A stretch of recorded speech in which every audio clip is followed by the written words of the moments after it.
Hello intelligents, welcome to Akshay Chopra maths. बेटा आज की वीडियो में हम 10th क्लास अरिथमेटिक प्रोग्रेशन यानी कि चैप्टर नंबर 5 एग्जाम्पलर में से सॉल्व करने वाले हैं। हम एक्सरसाइज 5.3 को डिस्कस करेंगे विद क्वेश्चन नंबर 22। बेटा इससे पहले 1 से लेकर 21 तक क्वेश्चन हम सारे पिछली वीडियोस में डिस्कस कर चुके हैं, ठीक है। तो जितने भी हम एग्जाम्पलर के चैप्टर्स पिछले 1, 2, 3, 4 डिस्कस कर चुके हैं, प्लस सब एनसीईआरटी सॉल्यूशन, सबकी इंट्रोडक्शन, प्लस व्हाट्सएप ग्रुप का लिंक, बेटा सब कुछ आपको मिल जाएगा डिस्क्रिप्शन में।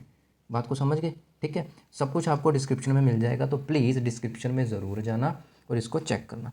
चलिए स्टार्ट करते हैं क्वेश्चन नंबर 22 के साथ। 22nd नंबर क्वेश्चन क्या कहता है बेटा कि which term of the A P this and this will be -77। कोई ए पी दे रखी है हमें और हमें बताना है कि कौन सी टर्म होगी -77।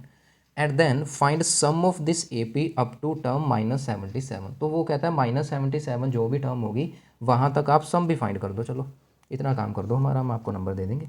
ठीक है जी, कर लेते हैं। देखो इसमें अगर मैं ए की बात करूँ, ए आ गया -2। डी की बात करूँ, common difference is A2 - A1 ना, मतलब -7 + 2 मतलब -5, ठीक है। और जो ए एन है, a n is given to be -77 और एन अपने आप को फाइंड आउट करना है, ठीक है। अब देखना बेटा ए एन का फॉर्मूला क्या होता है, A + n - 1 × D ना, which is equal to -77। A is given to be -2 plus n we have to find out and D equals to -5 equals to -77। समझे। तो बेटा ये क्या बन जाएगा, इसको दूसरी तरफ ले जाओ तो n - 1 × -5 will be equals to -77 + 2 ना, ठीक है। तो n - 1 × -5 will be equals to -75। Getting my point.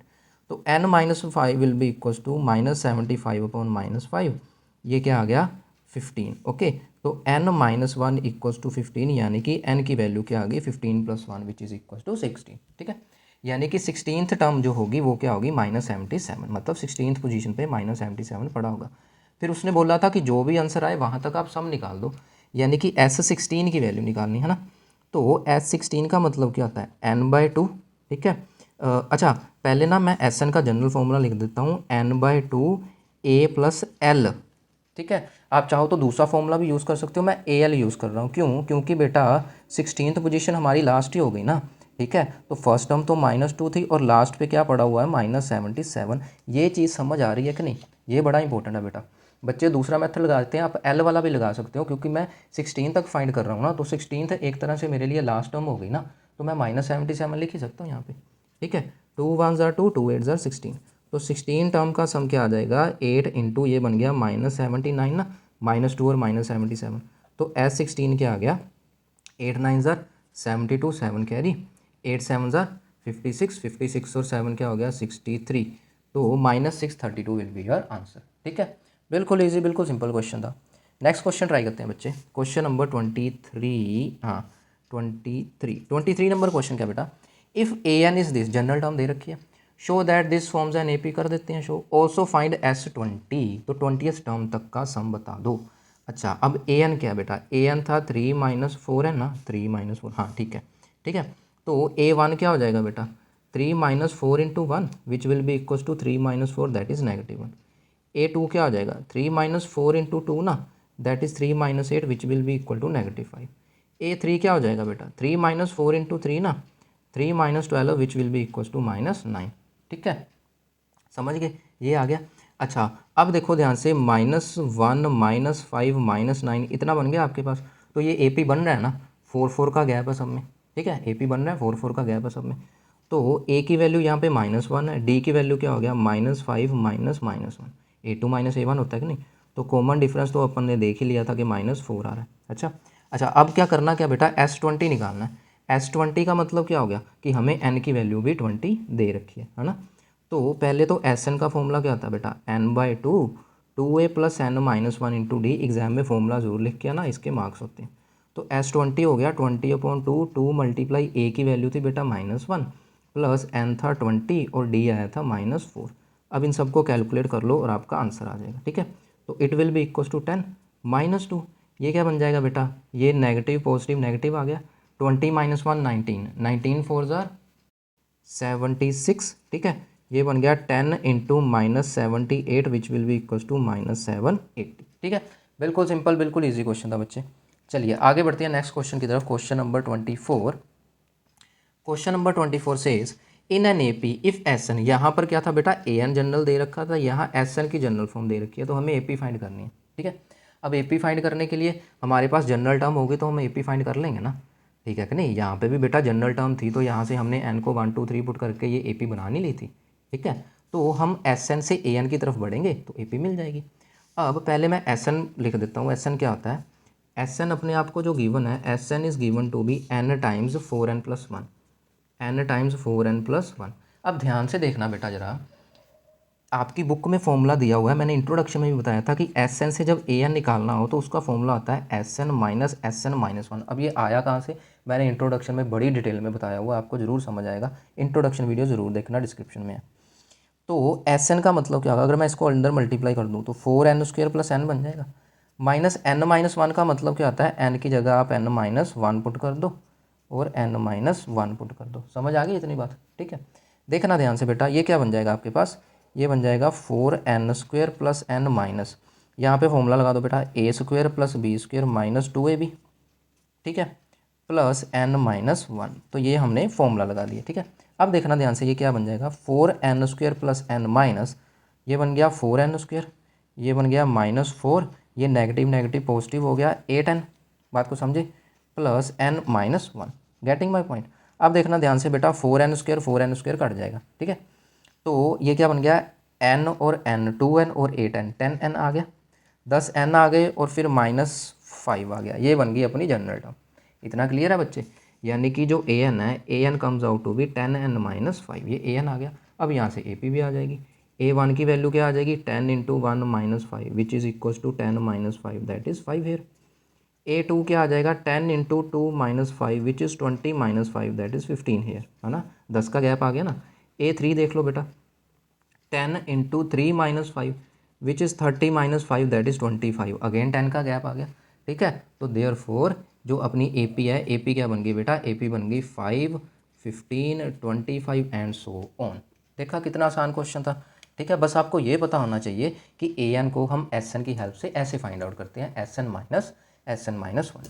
Okay, चलिए नेक्स्ट क्वेश्चन करते हैं। क्वेश्चन नंबर 25th क्वेश्चन से कि in an A P if S N is given to be this, again general form में एस एन दे रखा है and ए के कुछ कोई भी केथ टर्म दे रखी है इक्वल्स टू 164, तो हमें के की वैल्यू फाइंड आउट करनी है। ठीक है, हमें क्या फाइंड आउट करना बेटा, के की वैल्यू फाइंड आउट करनी है। ठीक है, अब देखना इसको ध्यान से कैसे करेंगे, बड़ा अच्छा क्वेश्चन है। क्वेश्चन नंबर 25 देखना, S N is equals to 3n² + 5n पहले लिख लेते हैं, S N equals to 3n² + 5n। ठीक है, लेकिन हमें ए एन निकालना है क्योंकि एक ए दे रखा ना, पहले ए एन निकाल लो। ए एन तो हम अभी फॉर्मूला करके हटे हैं, एस एन में से एस एन माइनस 1 को सब्ट्रैक्ट कर दो, तो ये बन जाएगा 3n² + 5n में से 3n - 1² + 5n - 1 को कर दो सब्ट्रैक्ट। ओके, तो 3n² + 5n माइनस, यहाँ पे फॉर्मूला लगा दो फिर से, a² + b² माइनस 2ab, है ना, और ये बन गया 5 टाइम्स n माइनस 1। ठीक है, अब इसको अंदर मल्टीप्लाई कर दो बेटा, 3n² + 5n माइनस, ये देखो 3n², ठीक है, -3 + 6n ना, नेगेटिव नेगेटिव पॉजिटिव हो जाएगा, 3 × 2 = 6। अब ये नेगेटिव ये रहा -5n और ये नेगेटिव नेगेटिव पॉजिटिव +5, बात को समझ रहे हो। ठीक है, 3n² कैंसिल आउट हो जाएगा, 5n के साथ 5n भी कैंसिल आउट हो जाएगा, बचा सिर्फ 6n और साथ में क्या बचा, -3 + 5 यानी कि +2, ये आ गया अपना फाइनली ए एन। ये क्या आ गया बेटा, फाइनली ए एन आ गया, 6n + 2। Getting my point. अब ए एन 6n + 2 आ गया और ए के की वैल्यू क्या दे रखी है, 164 है, हाँ 164 है। ठीक है, अब देखना एन के, तो यहाँ पे भी तो एन की जगह के आ जाएगा, बात को समझ गए, यानी कि 6k + 2 किसके इक्वल है, 164। इस वजह से हमने ये जनरल टर्म निकाली ताकि हम सीधा एन की जगह के को रिप्लेस कर दें। तो 6k will be equals to 162, ये 2 उधर जाके माइनस हो जाएगा, तो k will be equals to 162/6, यानी कि कटिंग करोगे तो ये बन जाएगा 6 × 2 = 12, 4 × 2 = 42, 6 × 7 = 42। ठीक है, यानी कि k की वैल्यू क्या आ गई बेटा, सिंपली 27। ठीक है, कितना आसान क्वेश्चन था, कितना ईजी। देखने में लगते हैं बड़े मुश्किल होंगे, लेकिन जब करने बैठो, जब आपके कॉन्सेप्ट क्लियर है, मैं कहता हूँ इनसे आसान क्वेश्चन ही आपको कोई नहीं मिलेगा। ठीक है, 26th क्वेश्चन देखते हैं बेटा। If S N denotes the sum of first n terms of the A P, prove that S12 equals to 3 times S8 minus S4। अब ध्यान से देखो, ये आपका जनरल रिजल्ट भी है, मे भी MCQ में पूछ लें। SN कोई भी AP का, यहाँ पे कुछ AP स्पेसिफाई नहीं ना कि कोई भी आपके पास जनरल AP है तो उसमें जो 12th टर्म तक का सम, 8th टर्म तक का सम और 4th टर्म तक का जो सम है उसमें ये वाला रिलेशन होता है कि 8th टर्म के मतलब पहली 8 टर्म के सम को पहली 4 टर्म के सम से माइनस कर दो और 3 से मल्टीप्लाई कर दो, वो पहली 12 टर्म के सम के बराबर बन जाता है। कहने का मतलब ये है, ठीक है। अब देखना कैसे करेंगे। S8 S4, पहले तो SN का फॉर्मूला लिख लेते हैं, n/2 2a plus n minus 1 into D. ये तो आपके पास फॉर्मूला है ना। तो हम S8 फाइंड आउट कर लेते हैं, वो क्या बन जाएगा 8/2 2a plus 8 minus 1 into D. समझ गए, ये क्या बन गया 4। तो S8 की वैल्यू क्या आ गई 4 टाइम्स 2a प्लस 7d, यानी कि S8 क्या आ गया बेटा 8a प्लस 28d। ये S8 आ गया। अब उसके बाद S4 भी फाइंड आउट कर लो। देखा ना, S8 S4 और S12 तीन चीज़ें फाइंड आउट करनी है। S4 फाइंड आउट कर लो, ये क्या बन जाएगा फिर 4/2 2a plus 4 minus 1 into D. समझ गए, ये आ गया 2, तो ये बन गया 2 टाइम्स 2a प्लस 3d, यानी कि ये क्या बन गया 4a प्लस 6d। ये आ गया S4 की value. This is equation number second. अब हमने क्या करना बेटा, इसको माइनस करना है, यानी हम राइट साइड लेंगे लेफ्ट साइड के इक्वल आ जाएगी, सिंपल सी बात है। अब इनको माइनस कर दो दोनों को, S8 माइनस S4 कर दो, ये क्या बन जाएगा S8 की वैल्यू थी बेटा 8a प्लस 28d और माइनस कर दी S4 की वैल्यू ये वाली ऐसे, ठीक है। तो 8a plus 28d minus 4a minus 6d ना, है ना। 8 माइनस 4 क्या हो गया 4a। अब 28 माइनस 6 का मतलब क्या हो गया 22, 20 प्लस के 22d। समझ गए, ठीक है। ये क्या बन गया S8 minus S4। Getting my point.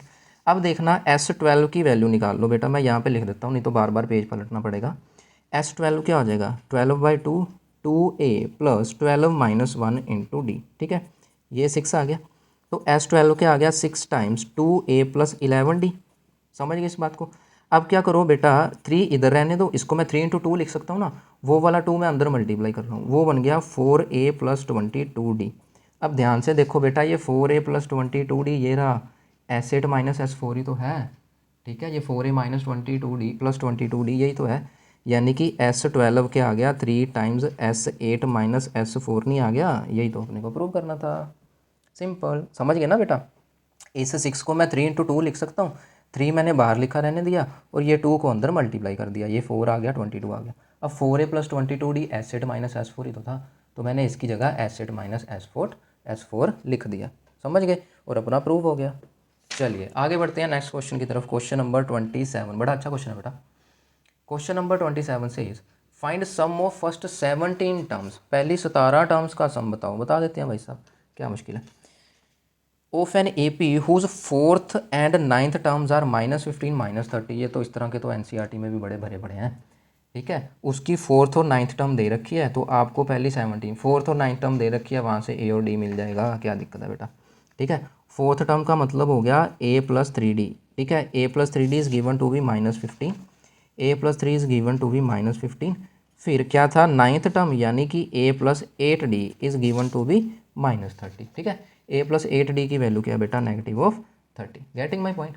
अच्छा, बस अब इनको सब्ट्रैक्ट करके a और d की वैल्यू निकाल दो। साइन चेंज कर दिए, 3 माइनस 8 हो गया -5d इक्वल्स टू +15 आ गया, ठीक है, क्योंकि 30 प्लस का है 15 माइनस का। तो डी की वैल्यू मैं सीधा लिख रहा हूँ बेटा -3, ओके, क्योंकि 5 इधर जाके डिवाइड होएगा, 5 3 ज़ार 15, ओके। अब ए फाइंड आउट करने की कोशिश करते हैं, जो कि फाइंड आउट हो ही जाएगा। कोशिश क्या करनी है, a plus 3 times -3 equal to -15। तो a माइनस 9 इक्वल्स टू -15, तो a की वैल्यू सिंपली क्या आ गई बेटा -6। समझ गए क्यों, क्योंकि बेटा -9 उधर जाके +9 हो जाएगा, तो -15 प्लस 9 क्या हो गया -6 आ गया कि नहीं, सिंपल, ठीक है।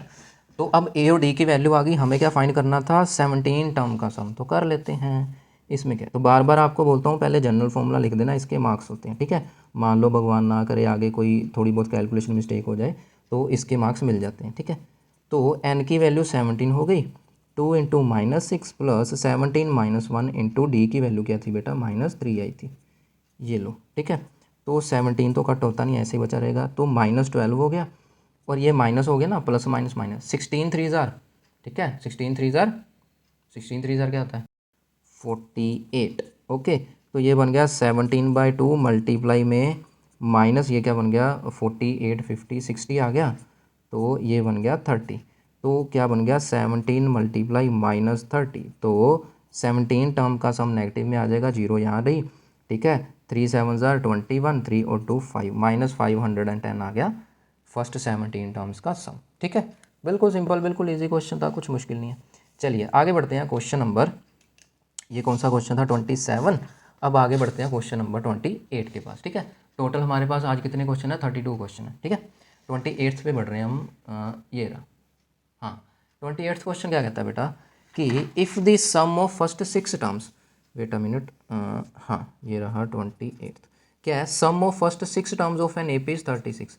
एस 6 की वैल्यू दे रखी है बेटा 36, ठीक है। एंड दैट ऑफ 16 टर्म्स, और एस 16 की वैल्यूज़ भी दे रखी है 256, ठीक है। तो एस 10 हमें फाइंड करना है, find the sum of first 10 terms, S 10 we have to find out. अब अगेन वही बात आ गई, इन दोनों की हेल्प से ए और डी की वैल्यू निकाल लो और एस 10 का फॉर्मूला पुट कर दो, सिंपल, ठीक है।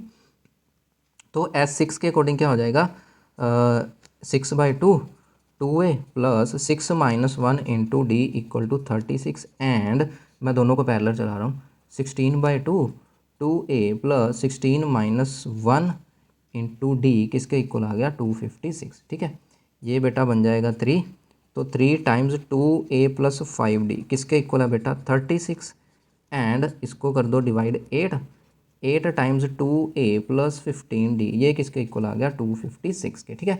अब डिवाइड कर दो 3 को इधर, तो 2a plus 5d will be equals to 36/3 and 2a plus 15d will be equals to 256/8। Okay, तो ये आ जाएगा 12, यानी कि 2a प्लस 5d की वैल्यू 12 आ गई, और यहाँ पे इसको 8 से कटिंग कर दो, ये बन जाएगा 8 3 ज़ा 24 एंड 8 2 ज़ा 16, तो ये क्या बन जाएगा 2a plus 15d equals to 32, ठीक है। अब देखो यहाँ पे भी 2a है, यहाँ पे भी 2a है, सिंपली माइनस कर दो आपका आंसर आ जाएगा, ठीक है।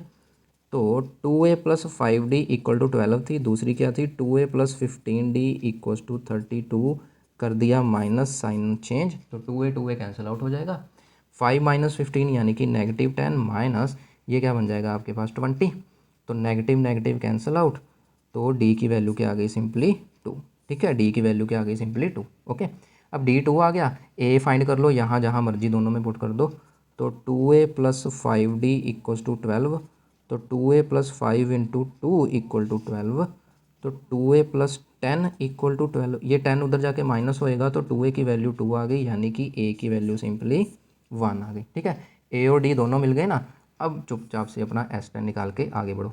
S10 क्या होगा फिर 10/2, ठीक है, 2 multiply a plus 10 -1 into D क्या था 2, चलिए भाई ये आ गया 5, तो 5 टाइम्स 2 प्लस 9 2 ज़ार 18, ठीक है। तो ये क्या बन गया 5 इंटू 20, यानी कि सिंपली S10 का मतलब 100 आ गया, ठीक है। पहली 100 टर्म्स का सम क्या आ गया बेटा 10, पहली 10 टर्म्स का सम क्या आ गया 100 आ गया, समझ गए, ठीक है। चलिए आगे बढ़ते हैं क्वेश्चन नंबर 29 की तरफ। Question number 29 says 29 find sum of all 11 terms, S11 find करना है हमें, whose middle most term is 30। ये वाला क्वेश्चन पिछली वीडियो में भी आया था, मिडल मोस्ट टर्म, वहाँ पे नंबर ऑफ टर्म्स इवन थी बेटा, ठीक है। अब ना देखो, मैंने आपको पिछली बार भी बताया था कि अगर टर्म्स ओड हो ना तो मिडल में एक ही टर्म आएगी, अगर टर्म्स इवन हो तो मिडल में 2 टर्म्स आएंगी, ठीक है। आप बेटा सिंपल सी एग्जांपल ले लो ना, आप सिंपल सी एग्जांपल ले लो, अपने अपने हाथ की एग्जांपल ही ले लो, ये लो 5 फिंगर है आपके हाथ में, 5 क्या ओड नंबर होता है कि नहीं, तो ये मिडल वाली इसलिए तो इसको मिडल फिंगर बोलते हैं, क्योंकि 2 फिंगर इधर है लेफ्ट की तरफ, 2 इधर है राइट की तरफ, ठीक है। तो मतलब बीच में सिर्फ एक ही टर्म बची, लेकिन अगर इवन टर्म्स होंगी तो एक से ज़्यादा बचेगी। मैं आपको एग्जांपल लेके बताता हूँ। फॉर एग्जांपल मान लो मैं ये छोटी सी एपी ले लेता हूँ 2 4 6 8 और 10, ठीक है। इसमें बेटा मिडल टर्म क्या 6 ना बन जाएगी, क्योंकि 6 के इधर भी 2 ही टर्म्स हैं और इधर भी 2 ही टर्म्स हैं। मेरी बात को समझ गए, ठीक है, बिल्कुल मिडल में है, सेंटर में है। लेकिन अगर मैं यहाँ पे 5 टर्म्स थी, अगर मैं मान लो 6 टर्म्स ले लूँ 2 4 6 8 10 और 12, अब तुम 6 को मिडल टर्म छोड़ोगे, अगर तुम 6 को मिडल टर्म मानोगे तो लेफ्ट में तो 2 आ गई लेकिन राइट में 3 आ गई, काम खराब हो गया। अगर तुम 8 को मिडल टर्म मानोगे तो राइट में 2 हो गई, लेफ्ट में 3 हो गई, ये भी काम खराब हो गया। तो तो यानी कि जब इवन टर्म्स होती हैं तब मिडल टर्म्स 2 आती हैं, ताकि इसके लेफ्ट में भी 2 ही टर्म्स हैं, इसके राइट में भी 2 ही टर्म्स हैं। समझ गए ना बेटा, मिडल का मतलब क्या होता है कि लेफ्ट से और राइट से गैप सेम है। ठीक है, यहाँ पर लेफ्ट से 2 गैप है, राइट से भी 2 गैप है, तो यानी कि जब इवन टर्म्स आ जाती हैं तो 2 मिडल टर्म बनती हैं, जब ओड टर्म्स आती हैं तो एक ही मिडल टर्म बनती है। ठीक है, पिछली वीडियो में इवन वाला केस था, वो फॉर्मूला बता दिया था मैंने। अभी ओड वाला केस है तो मैं ओड वाला फॉर्मूला बता रहा हूँ। ठीक है बेटा, जो मिडल टर्म होती है वो क्या होती है, बेसिकली जो मिडल टर्म होती है अगर ओड टर्म्स हो तो वो होती है n+1/2th टर्म। ठीक है, मतलब कौन सी टर्म होगी यहाँ पे, 11+1/2 यानी कि 12/2 का मतलब क्या हो गया, 6th टर्म। यानी कि यहाँ पे जो मिडल टर्म है वो कौन सी बनेगी, 6th टर्म बनेगी। ठीक है, यहाँ पे मिडल टर्म कौन सी बनेगी, 6th टर्म बनेगी। ठीक है, तो उसने क्या बोला है, find sum of all 11 terms of an AP whose middle most term is 30। Middle most term दे रखी है, यानी कि A6 की वैल्यू 30 दे रखी है। कहने का मतलब A+5D जो है वो 30 दे रखा है। ठीक है, और हमें फाइंड आउट क्या करना है, S11।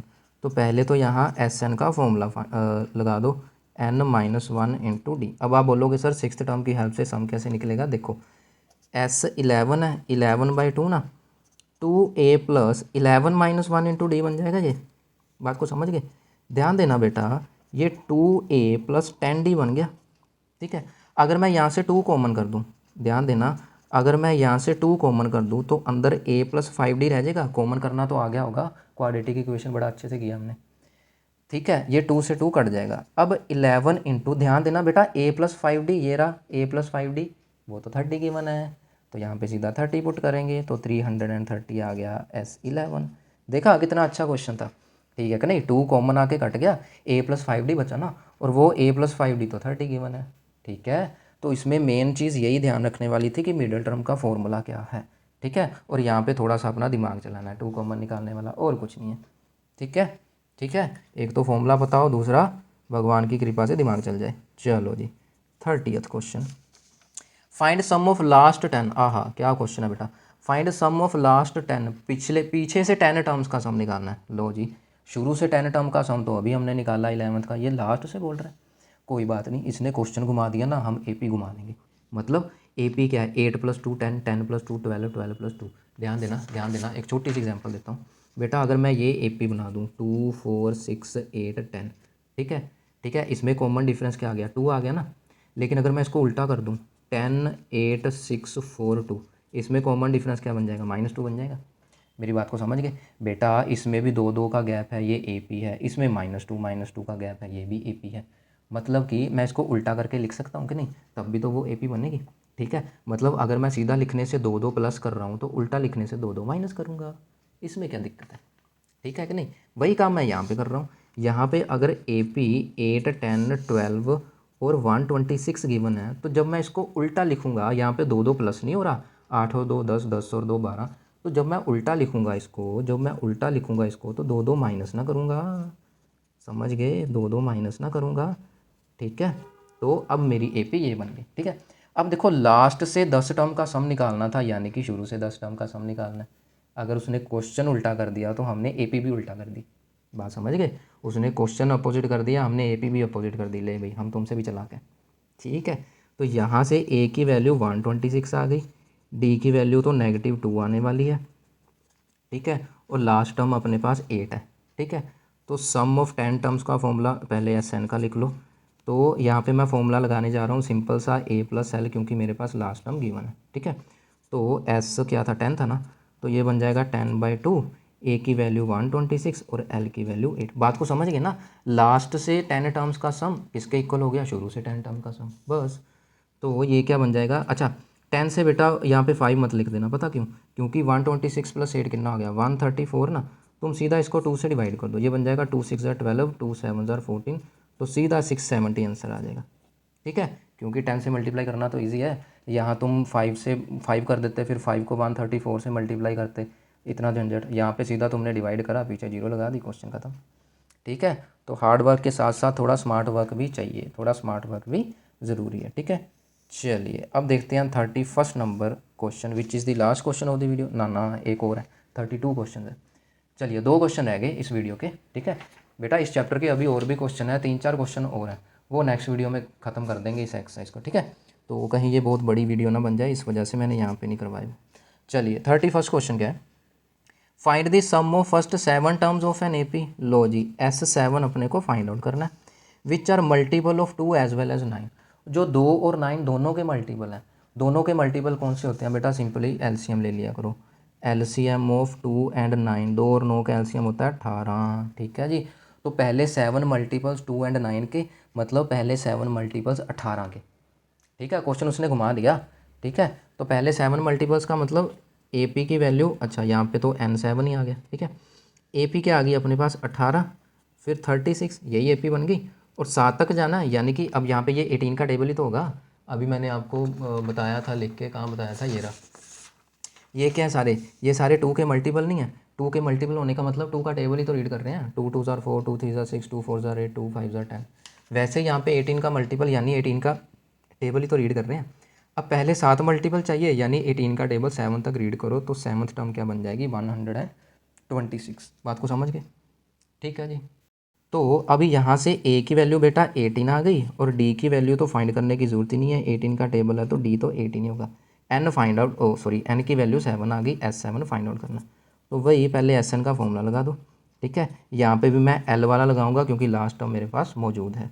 तो S7 का मतलब हो गया 7/2, A 18 है और लास्ट टर्म 126 है, ठीक है। तो S7 की वैल्यू क्या आ गई, मल्टीप्लाई 8 + 6 कितना हो गया, अच्छा प्लस ही करना है, 126, 136, 146, 144 हो गया। तो ये बन गया 72। तो सिंपली ये आंसर आ गया 7 × 72, इनको कर दो मल्टीप्लाई, ये बन गया 7 2 ज़ार 14, 1 कैरी, 7 7 ज़ार 49 और 1 50, ठीक है। तो 504 आपका आंसर आ गया, ठीक है। देखना बिल्कुल आसान, बिल्कुल अच्छे अच्छे क्वेश्चन है बेटा, बड़े मज़ेदार क्वेश्चन है। एपी बड़ा अच्छा चैप्टर है, सारे चैप्टर ही अच्छे हैं लेकिन एपी बड़ा इंटरेस्टिंग है, ठीक है। 32nd क्वेश्चन देखते हैं बेटा, how many terms are needed to make this sum -55। वो कहता है कितनी टर्म्स, आपको बार बार बोलता हूँ हाउ मैनी टर्म्स का मतलब होता है एन की वैल्यू। कहता है ऐसी कितनी टर्म्स चाहिए ताकि इस एपी का सम जो है -55 बन जाए। एपी दे रखी है, उसका सम कितना है -55, ठीक है। तो कितनी टर्म्स लगेंगी, कितनी टर्म्स लगेंगी, पहले एपी लिख लो, -15, -13, -11, -15, -13, -11 डैश डैश डैश। ए की वैल्यू -15 है, डी की वैल्यू हो गई A2 - A1, यानी कि -13 + 15 बोले तो 2 आ गया, ठीक है जी। अच्छा हाउ मैनी टर्म्स, यानी कि एन की वैल्यू फाइंड आउट करनी है, ठीक है। चलिए तो अच्छा सम कितना बनाना है 55, यानी कि SN दे रखा है -55, तो SN का फॉर्मूला लगा दो। SN का फॉर्मूला क्या होता है बेटा, n/2, ठीक है जी, 2a + n-1 × d। तो SN क्या है -55 = n/2, 2 × a + n-1 × d की वैल्यू थी बेटा 2, ठीक है। तो ये बन जाएगा, इसको मल्टीप्लाई जरूरत नहीं है वैसे, -55 = n/2, ये बन जाएगा -30 + 2n-2, ठीक है। तो -55 = n/2, ये बन जाएगा -30 और -2, -32 आ गया। मैं बेटा 2 को उधर नहीं लेके जा रहा क्योंकि मुझे दिख गया था पहले ही कि यहाँ से 2 आने वाला है कॉमन, तो ये बन जाएगा n-16 ना, जिस 2 को मैं आसानी से काट सकता हूँ। तो -55 किसके इक्वल आ गया बेटा, n² - 16 n के, है ना। तो n² - 16 n + 55 = 0, क्वाड्रेटिक इक्वेशन बन गई ना, जो सोल्व करनी आती है हमें, क्वाड्रेटिक इक्वेशन वाला चैप्टर करा हुआ है। अब मुझे ऐसे दो नंबर चाहिए जिनको मल्टीप्लाई करके 55 बने, प्लस माइनस करके 16 बने। तो 11 और 5 आ जाएगा ना, हाँ ये तो परफेक्ट बन गया। 11 5 ज़ार 55 एंड 11 + 5 16। तो n² - 5n - 11n + 55 = 0। तो n कॉमन आएगा, n - 5, 11 कॉमन आएगा तो n - 5 = 0। तो दो ब्रैकेट्स बन गई बेटा, ठीक है। तो यहाँ से n की वैल्यू आ गई 5 एंड 11, दो वैल्यूज़ आ गई बेटा। ये तो दो वैल्यूज़ का मतलब क्या हुआ, दो वैल्यूज़ का मतलब तो हो गया भाई साहब, दो वैल्यूज़ का मतलब तो हो गया कि मैं पहले 5 टर्म लूँगा तब भी सम -55 आ जाएगा, मैं पहले 11 टर्म्स को प्लस करूँगा फिर भी -55 आएगा। ये क्या बात हुई, ठीक है। वो कह रहा है एक एपी चल रही है, आप पहली 5 टर्म को प्लस कर दो फिर भी -55 बन जाएगा, पहली 11 टर्म्स को प्लस कर दो फिर भी -55 बन जाएगा। भाई ये क्या बात हुई, यही उसने पूछा है explain the reason for the double answer, कहता डबल आंसर का कारण बताओ। डबल आंसर मतलब दोनों ही वैलिड आ गए, दोनों ही वैलिड आ गए। कैसे बनेगा, देखो बेटा, जब मैं n की वैल्यू 5 ले रहा हूँ, n की वैल्यू 5 लेने का मतलब क्या हुआ, n की वैल्यू 5 लेने का मतलब हुआ मैं पहली 5 टर्म कंसीडर कर रहा हूँ। तो ये देख लो -15 -13 -11 है, पहली 5 टर्म लिख दो, -15 -13 -11, ये क्या हो गया, 2 कम 2 कम फिर से 2 कम और फिर से 2 कम, ये पहली 5 टर्म होगी। अब इनको प्लस कर लो बेटा, अब इनको प्लस कर लो, इनका सम देखना -55 आ रहा है, ठीक है। 15 और 13 कितना हो गया, 28, 28 और 11 कितना हो गया, 39, 39 और 9 कितना हो गया, 48, 48 और 7 कितना हो जाएगा, 55। हाँ बन गया -55, ठीक है।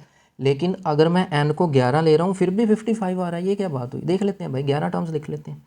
ये पहली टर्म आ गई, दूसरी टर्म आ गई, थर्ड, फोर्थ, फिफ्थ, उसके बाद क्या आ गई, सिक्स्थ, ठीक है, सेवन्थ, फिर एट्थ, फिर नाइन्थ, फिर टेंथ, फिर इलेवंथ।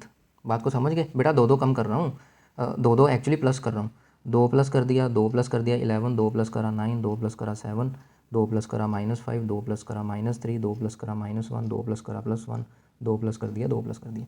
अब देखना बेटा, इनसे भी सम -55 कैसे बनने वाला है, जब मैं इन सबको ऐड करूँगा, जब मैं इन सबको ऐड करूँगा तो बेटा ये +5 और -5 कट नहीं जाएगा, ये +3 और -3 कट नहीं जाएगा, ये +1 और -1 कट नहीं जाएगा। ले दे के टर्म्स तो फिर भी यही वाली बचेंगी जो ऊपर थी, -15 -13 -11 -9 और -7, और इनको प्लस करके -55 ही तो आ रहा है। ये वाली जो एक्स्ट्रा टर्म थी ये तो कट गई सारी आपस में प्लस माइनस होके।